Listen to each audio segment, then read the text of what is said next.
My name is Sergeant Jeff Scott. I'm a medical lab technologist at one Canadian Field Hospital in Petawawa, Ontario. I'm the senior lab tech on site, and I maintain lines of operation, prepping labs for deployment. My name is Petty Officer 2nd Class Dupuy. I'm deploying on Operation Impact in Iraq, where I'll be serving in a Role 2 medical facility.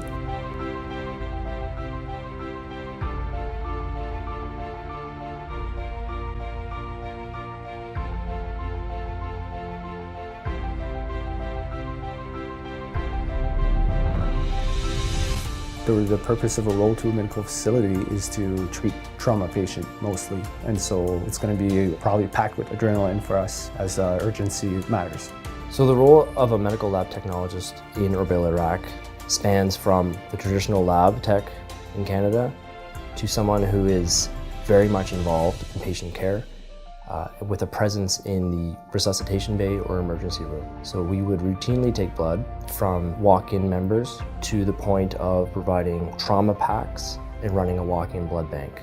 So logistically, our mandate is damage control resuscitation, damage control surgery, meaning we physiologically have to repair someone so they can be medically evac to a higher echelon of care.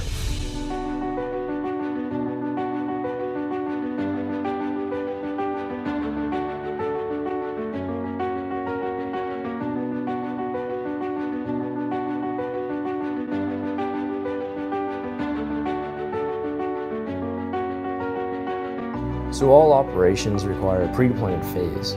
Rotation 8 members arrived in Petawawa at the beginning of September, have gone through an extensive training regimen of weapons training, cultural training, environmental training, and hospital training. So today the glass hosts mark the end and the validation, so now they're ready to deploy. So the main purpose of the exercise for us is communication, because we don't have necessarily LIS to work with where the results will be sent and pushed to the wards. We actually have to be very vocal about it once the lab results is out, because it's pretty chaotic in there, and knowing who to bring it to, who to talk to is really what we want to get figured out for us before we go. A lot of the scenarios and simulations that were tested during the validation exercise are based on real-life events that previous rotations have gone through. These are to set up the current rotation for success so they can anticipate and know how to react to, so far, all possible emergencies.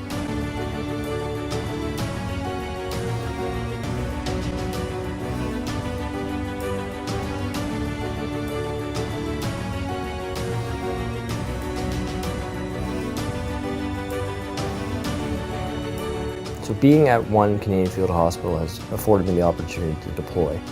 And it's something that we train, and it's something that we're very proud to do and hopefully make a difference. So for my experience in Roto 0 of Op Impact, we received all types of patients. We ended up receiving injuries relating from ladder falls to car accidents to gunshot wounds to combat-related issues. So we showed up and we essentially had to build a hospital and find out where we should place things, our power requirements. So the lab that's currently in place now is run half on what we call North American power and half on host nation power. And that way, if any sort of failure happens, we at least have half of the lab running.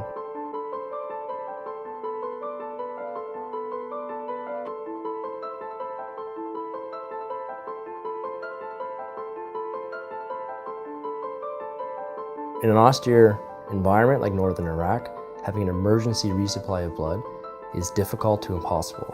What we're asking is one of our coalition allies to take one of their air assets, a helicopter for instance, out of service, so it's unable to medically evac anyone else, to fly us blood products. This is difficult and could be up to 3 to 6 hours in our case. So we utilize the capability of the walking blood bank for two main reasons. One, logistics. Two, component therapy. The walking blood bank allows us to properly manage our blood supply and also ensure the hospital doesn't go black, meaning that we're always able to take patients. The most exciting part of these opportunities for me is the unknown. So you never know when you'll actually get to go. You don't know where you're going to go. You don't know what you're going to do. And that keeps it interesting to me. These experiences don't come up every day, and I think they're life-changing and something that we would look back on and be very proud of.